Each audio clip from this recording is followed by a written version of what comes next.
Everyone. आज हम आपके लिए बहुत ही इंटरेस्टिंग एक लेक्चर लेके आए हैं हिस्ट्री का। ये वैदिक साहित्य के ऊपर है। पहले हमने सबसे पहले सोर्सेज ऑफ हिस्ट्री पढ़ा था, उसके बाद हमने हड़प्पा सिविलाइजेशन पढ़ा था और आज हम वैदिक साहित्य को पढ़ेंगे।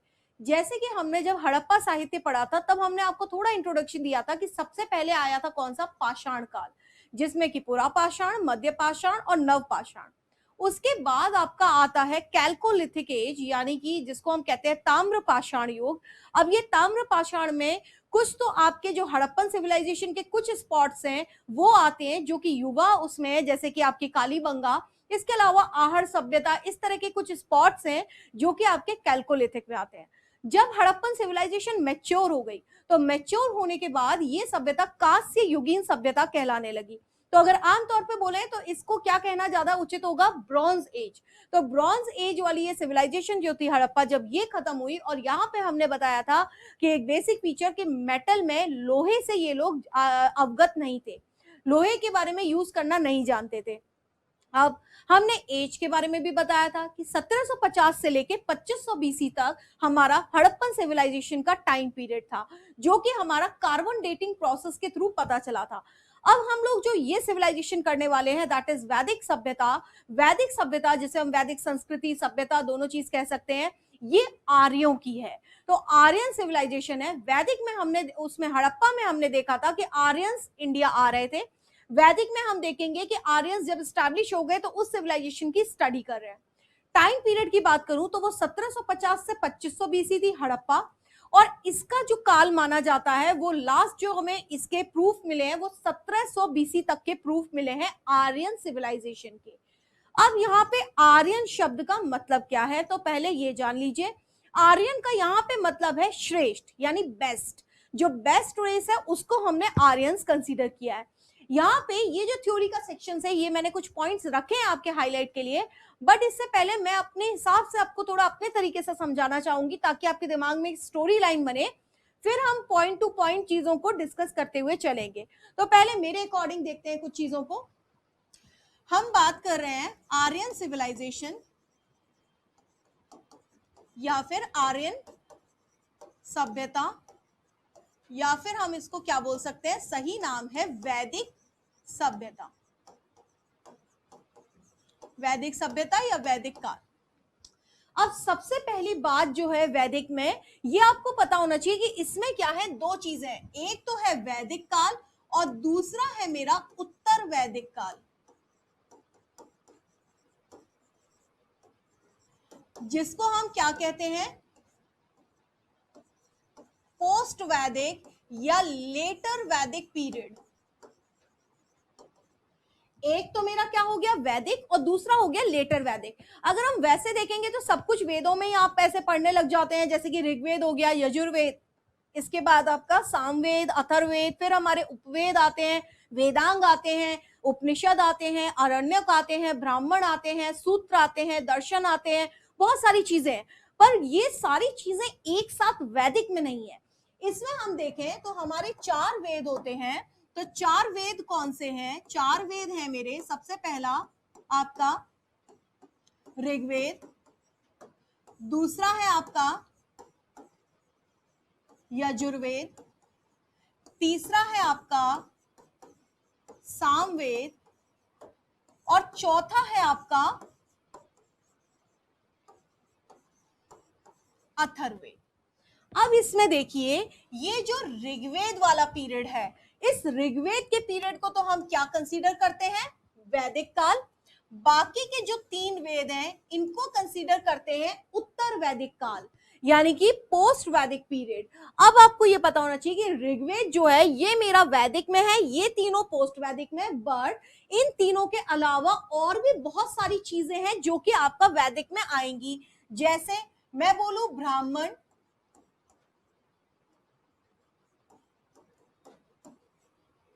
उपनिषद,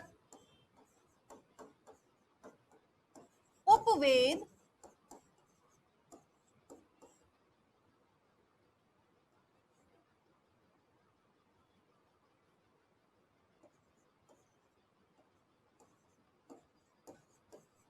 अरण्य, दर्शन, सूक्त,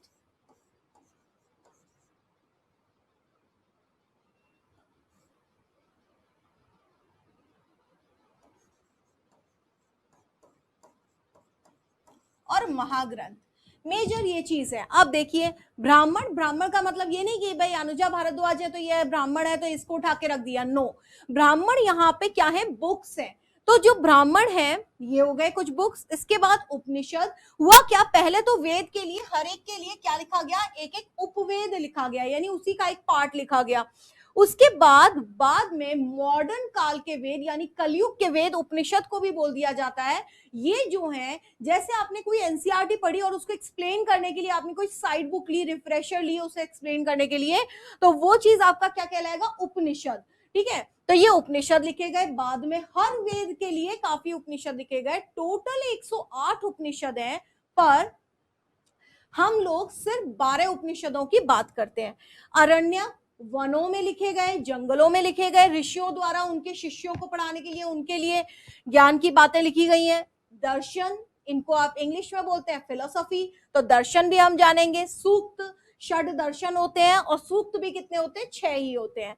इसके अलावा महाग्रंथ, ये सबको पता है, रामायण और महाभारत। तो ये सारी जो चीजें हैं, यानी कि ये तीनों चीजें प्लस ये सब किसमें लिखा गया है, उत्तर वैदिक काल में लिखा गया है। तो वैदिक में सिर्फ ऋग्वेद है, और उत्तर वैदिक काल में बाकी की जितनी भी रचनाएं हुई हैं वो हमारी किसमें आ जाती हैं, उत्तर वैदिक काल में। आगे देखते हैं, अब आगे हम लोग बात कर रहे हैं। तो यहां पे जब हम सिर्फ और सिर्फ ऋग्वेद की बात करें तो ये है क्या, उसके बाद लिखा गया था यजुर्वेद, उसके बाद लिखा गया है सामवेद, और सबसे लास्ट में लिखा गया है अथर्ववेद। अब ये है क्या, इनमें बेसिकली इनका मोटिव क्या है इनमें। ऋग्वेद जो है, इनमें हुआ था ऋचाओं की रचना। सबसे ज्यादा जो सबसे पहले श्लोक और जो हमारी ऋचाएं लिखी गई हैं, सूक्त लिखे गए हैं, वो हमारे किस में है, ऋग्वेद में है। गद्य पद्य सब लिखा गया, तो वो आपका क्या आ जाएगा, ऋचाएं हैं इसमें। यानी कि सारी रचनाएं जो है वो है कितने, टोटल 1028 श्लोक हैं। 1028 इसमें क्या लिखे गए भाई, आपके पद लिखे गए, श्लोक इन्होंने लिखे, हाइम्स लिखे। 1028 सूक्त, हम इसको एक्चुअल वर्ड बोलते हैं, 1028 सूक्त इन्होंने लिख दिए इसमें। इसके अलावा ऋग्वेद जो है, इससे से संबंधित कुछ ब्राह्मण भी लिखे गए। तो ब्राह्मण की बात हम बाद में करेंगे, अभी हम बात करते हैं पहले दूसरा वेद कि इनमें कॉन्सेप्ट क्या है इन वेदों का। तो यजुर्वेद यज्ञों का वेद, नाम से ही समझ में आ रहा है यज्ञों का वेद। तो इसमें क्या है कि यज्ञों के बारे में, कर्म कांडों के बारे में प्रॉपर तरीके से एक्सप्लेनेशन दी है। तो इसमें क्या हो गया भाई, ये यज्ञों से रिलेटेड है आपका कौन सा, यजुर्वेद। अब हम बात कर रहे हैं तीसरा क्या, सामवेद। सामवेद को हम लोग संगीत का पिता भी बोलते हैं। क्यों, क्योंकि सबसे पहले 7 सुरों की रचना कहां पे लिखी हुई है, सामवेद में। म्यूजिक के बारे में प्रॉपर इंफॉर्मेशन सबसे पहले कहां मिलती है, सामवेद में। तो ये किससे रिलेटेड हो गया भाई, संगीत। इन श्लोकों को जो ऊपर लिखे गए, इनको कैसे पढ़ना है, कैसे गाना है, वो जानकारी भी सामवेद में है। अब बात आती है अथर्ववेद। अथर्ववेद, जिसको मैं कलयुग का वेद भी बोल देती हूँ या आधुनिक वेद भी बोलती हूँ, इसको हम जादू टोना टोटका, ये चीजें इसमें इंक्लूडेड है। बट ये तो नेगेटिव बातें हो गई, तो इन पे तो क्वेश्चन पूछेगा नहीं कि भाई जादू टोने टोटके कहाँ पे लिखे हुए हैं। ठीक है, तो पता चला सब बैठ गए हमारी भारत के लोग कि अथर्ववेद पढ़ने बैठते हैं, तो वो नहीं है। आपसे जो क्वेश्चन आया हुआ है सीडीएस में, वो ये पूछा था कि Ayurveda is a part of, या Ayurveda has been taken from, और यही 4 वेद उसके ऑप्शन में थे। तो आंसर क्या है आपका, अथर्ववेद। तो यानी कि एक अच्छी बात है इसमें कि आपने बोल दिया कि भाई जादू टोना टोटका ये सब तो है आपका, इसके अलावा इसमें क्या है, जादू टोने के अलावा आयुर्वेद है जो इसमें शामिल है। और ये बड़ी काम की चीज है भाई कि Ayurveda is a part of Atharvaveda. तो हमें चारों वेदों के बारे में पता चल गया कि इन 4 वेद में बात क्या कही गई है। ऋग्वेद हो गया, यजुर्वेद, सामवेद और अथर्ववेद। आराम आराम से ही चलेंगे इसमें। अब ये चीज जैसी हो गई, अब हम बात करेंगे ब्राह्मण के बारे में। ब्राह्मणों के बारे में जब मैं बात करूंगी, तो मैंने एक ट्रिक बनाई हुई है, हर बार चल रही है वो ट्रिक, उससे ज्यादा और कुछ नहीं है। बस ये है कि ब्राह्मणों के नाम तो आपको बार बार पढ़ने पड़ेंगे, पढ़ने के बाद बच्चों को ये होता है कि मैम पढ़ तो लिए, बोलना आ गया, पढ़ना आ गया, बट थिंग इज कि कौन सा ब्राह्मण किस में है वो हम भूल जाते हैं। तो उसके लिए बस एक छोटा सा लॉजिक है, तो हम देख लेते हैं भाई नेक्स्ट पेज पे।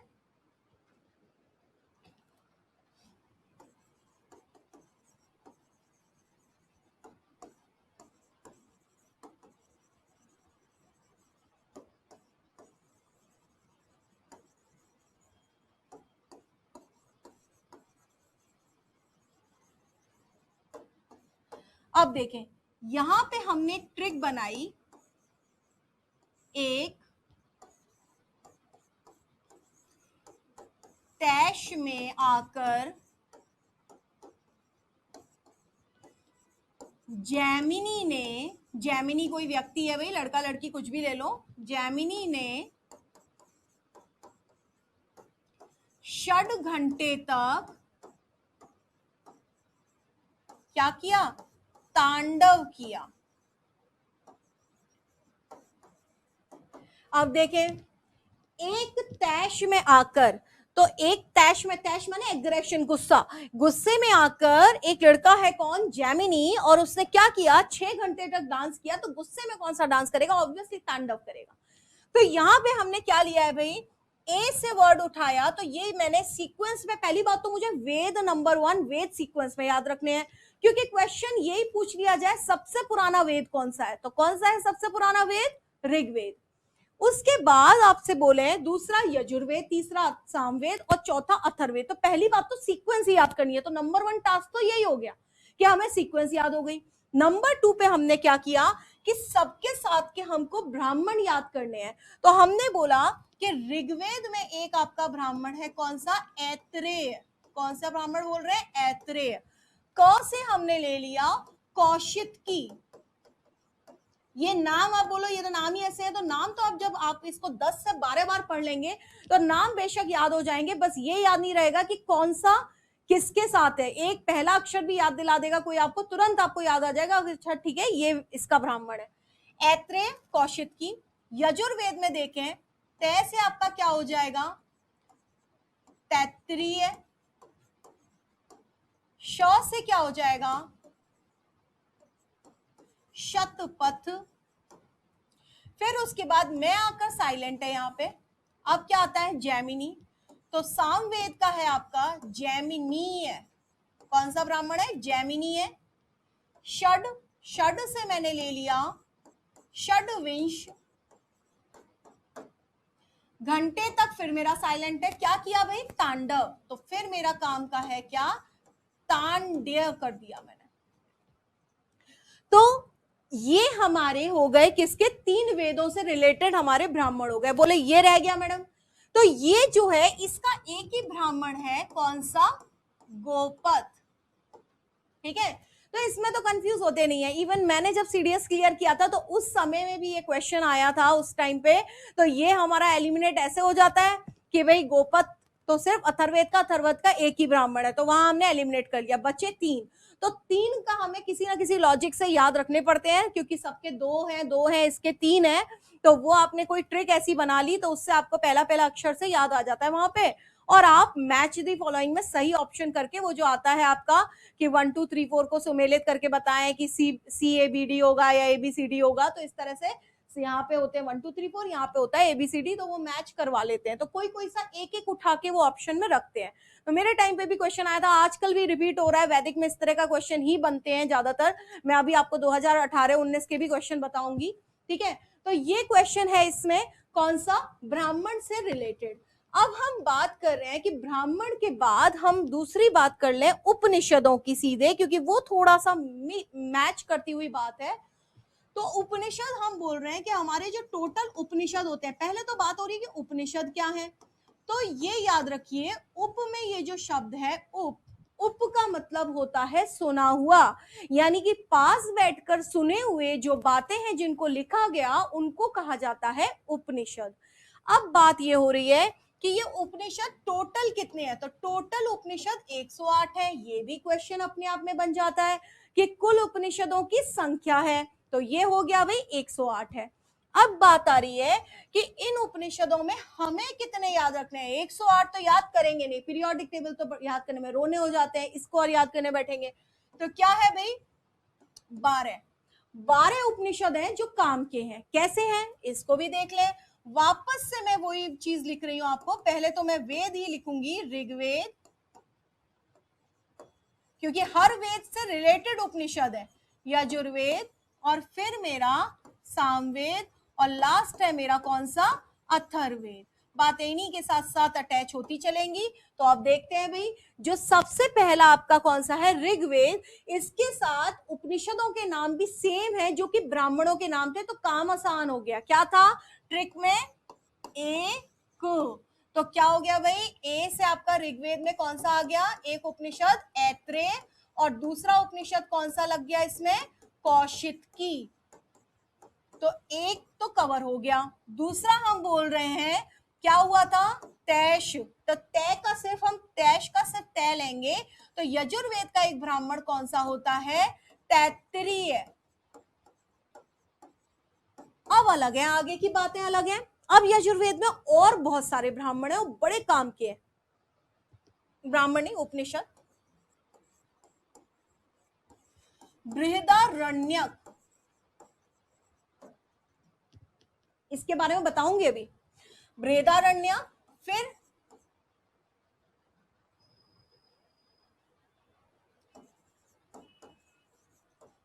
कथा उपनिषद, जिसको अगर कथा प्लस उपनिषद को संधि विच्छेद को मिलाएंगे तो क्या बनेगा, कथोपनिषद।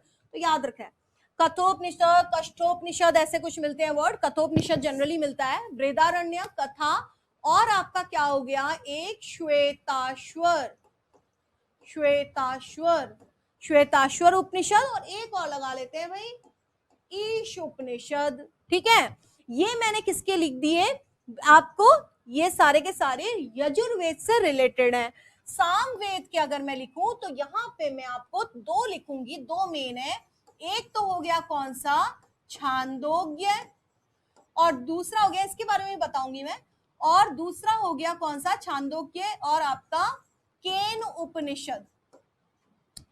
नेक्स्ट देख लें अथर्ववेद। अथर्ववेद से रिलेटेड मेरे 3 उपनिषद हैं। कौन कौन से, प्रश्न उपनिषद,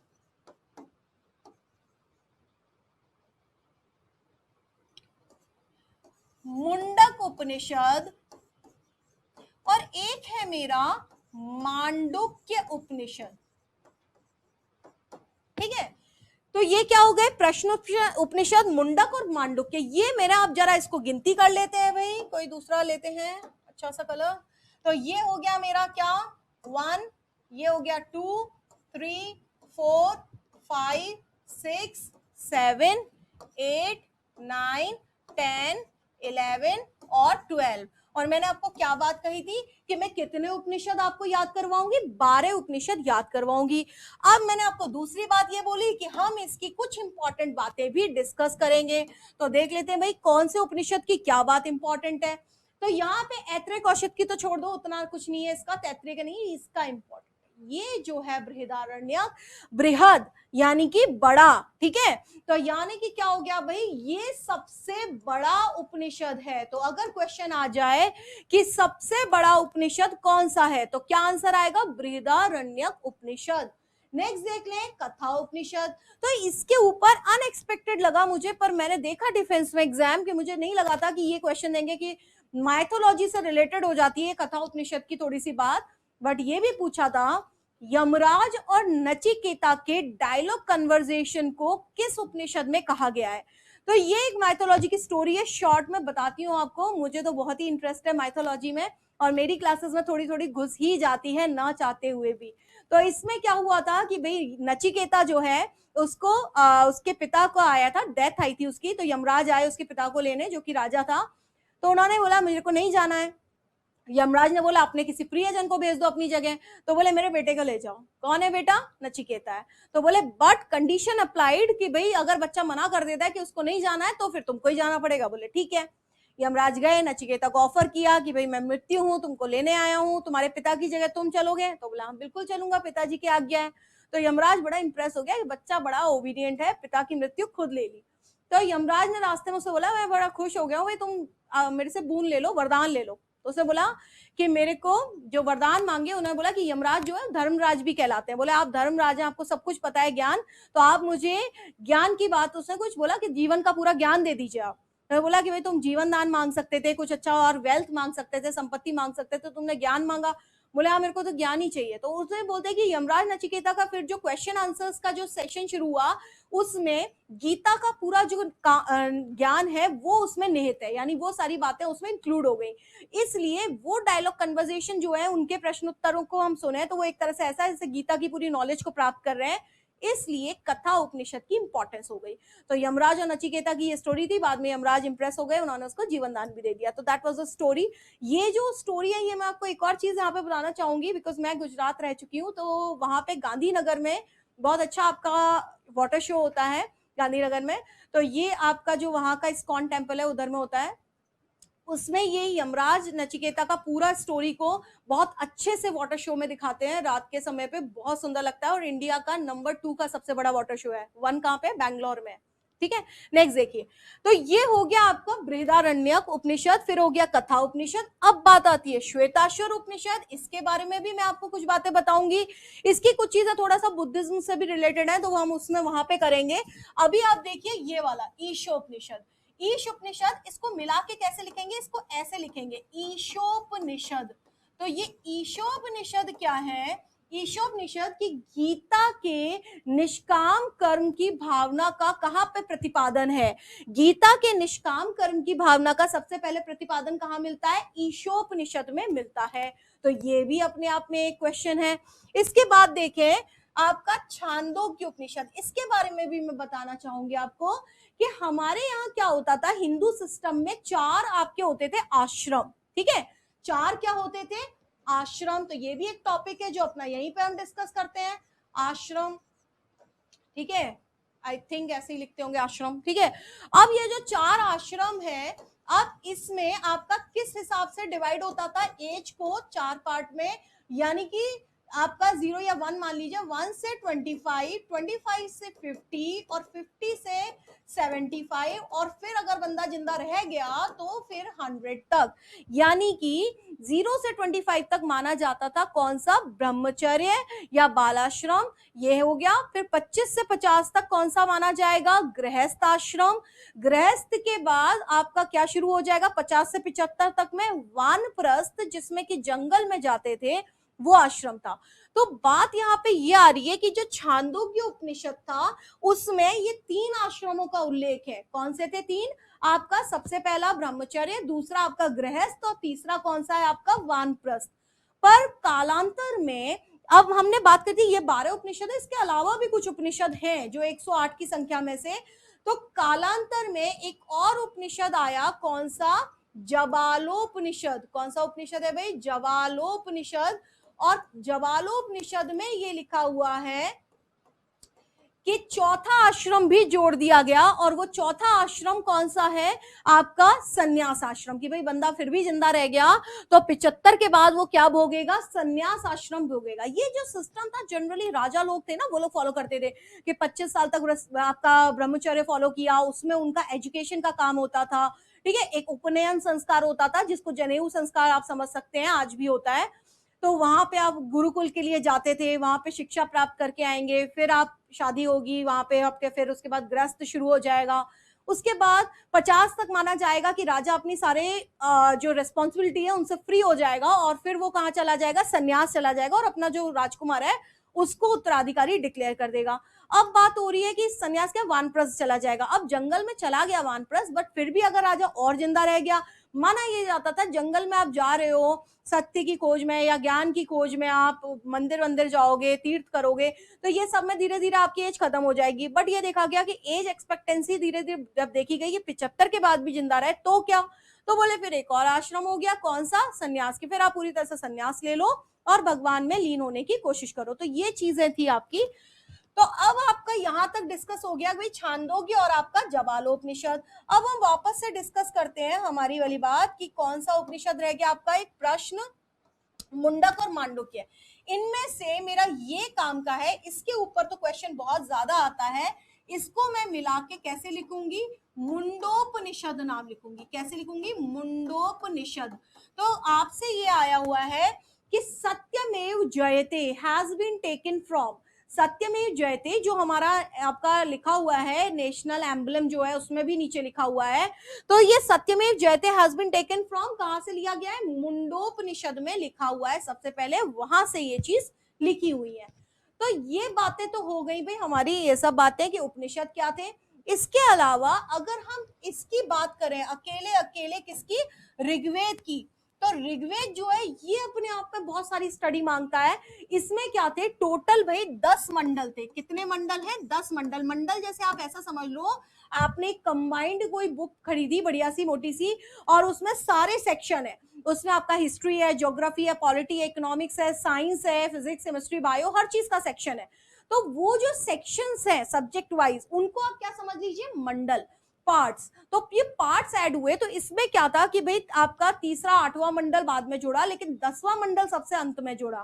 अब ये जो 10वां मंडल अंत में जुड़ा, यानी 10 ही मंडल है, और 10th मंडल जो है वो सबसे ज्यादा इंपॉर्टेंट है। 10वें मंडल में एक आपका श्लोक आता है जिसको नाम क्या रखा हुआ है अपन ने, पुरुष सूक्त। नाम क्या रख दिया, पुरुष सूक्त। तो पुरुष सूक्त में सबसे पहले 4 वर्णों की उत्पत्ति के बारे में बताया गया है। क्या है भाई, वर्ण सिस्टम।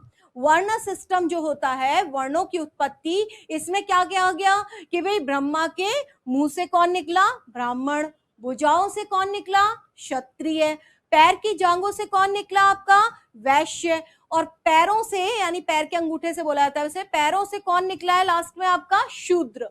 तो बात क्वेश्चन ऐसे भी पूछ सकते हैं कि varna system has been described for the first time in which mandala of Rigveda, या where it has been mention, तो it is mention in the 10th mandala of Rigveda. ये क्वेश्चन आ जाता है।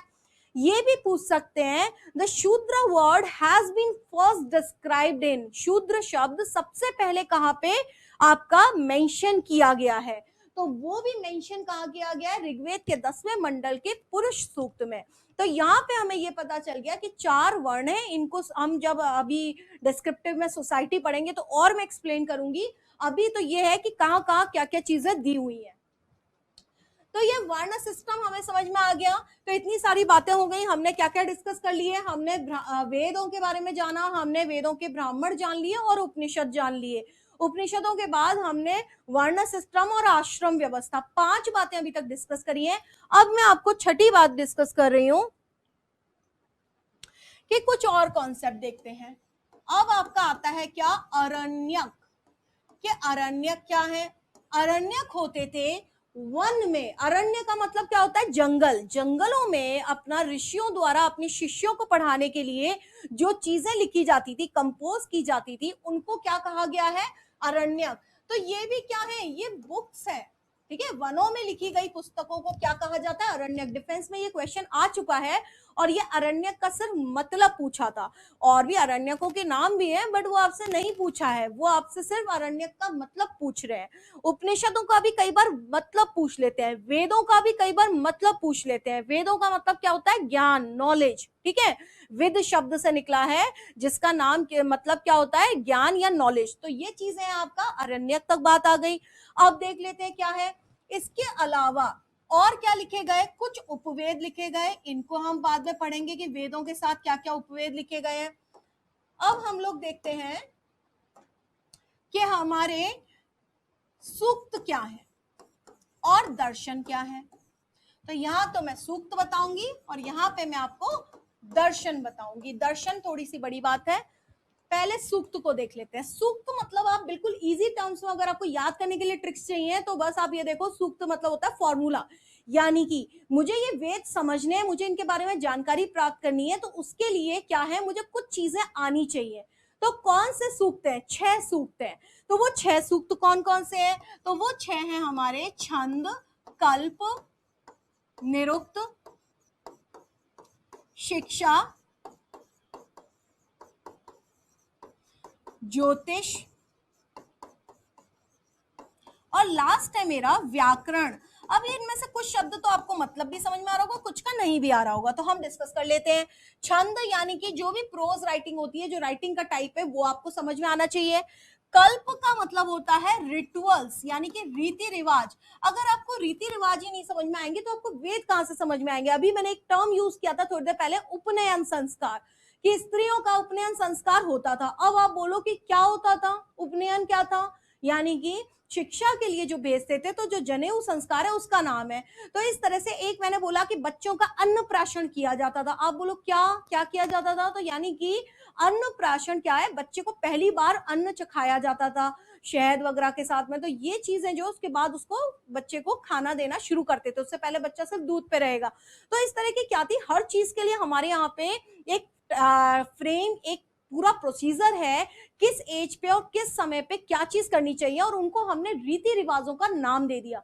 तो रीति रिवाज हमेशा खराब नहीं है, अच्छे हैं। इनफैक्ट जब हम ऋग्वेद का टाइम पढ़ रहे हैं तो हमारी सारी चीजें अच्छी हैं, बाद में करप्ट होगा। सोसाइटी ऋग्वेद में अच्छी है, औरतों को उचित सम्मान है, स्त्री और पुरुष दोनों को बराबर दिया जाता है, सिस्टम बहुत अच्छा है। धीरे धीरे क्या है, आपका सिस्टम डिमिनिशिंग होता जाएगा और आपका खराब होगा। तो वो हम उत्तर वैदिक काल में खराब बातें निम्न स्तर पढ़ेंगे, कैसे कैसे डाउन हुआ।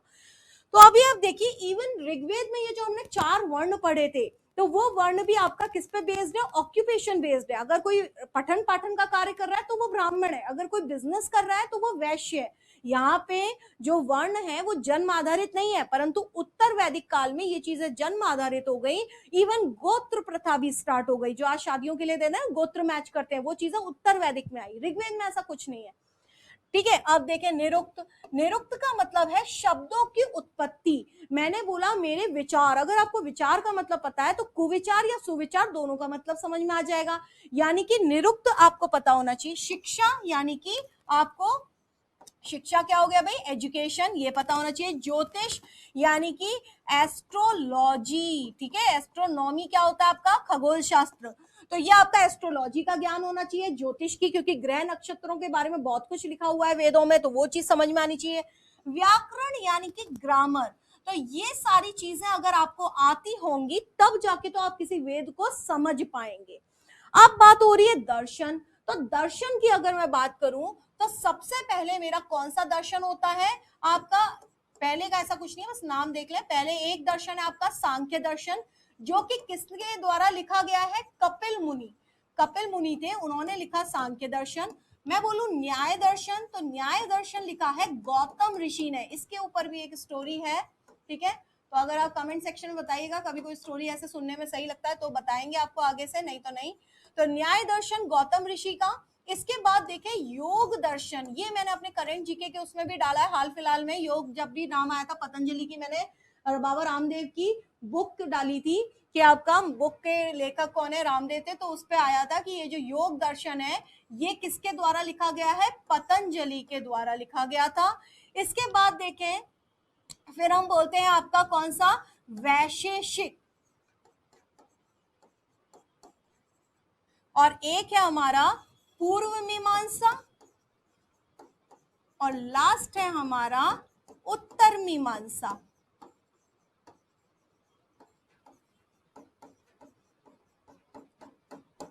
वैशेषिक किसने लिखा था, दो लोगों ने लिखा था मिलके, कणाद प्लस उलूक।